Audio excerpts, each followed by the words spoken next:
May isang puno sa baryo namin na matagal nang iniiwasan ng lahat. Isang balete na tila mas matanda pa sa mga kwento ng mga ninuno.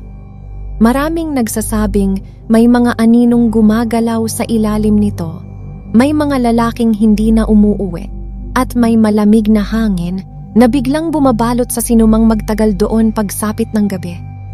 Hindi ako naniwala noon. Hanggang sa isang gabi, may isang lalaki ang naghintay sa akin sa ilalim ng mga ugat nito. Guwapo, tahimik, palaging nandoon tuwing ako'y uuwi.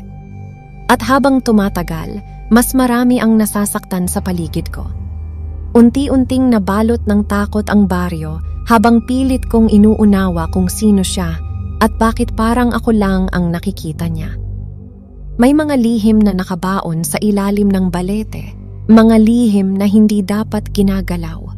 Ngunit nang muntik na akong tuluyang matangay ng dilem, doon ko napagtanto na may mga pag-ibig na hindi nagliligtas, kundi nag-aangkin. Sa huli, ang tanong ko sa sarili ko ay ito: kung ang isang kaluluwa ay handang pumatay para sa'yo, pag-ibig pa rin ba iyon? O isa na iyong sumpa na hindi ka na kailanman pakakawalan?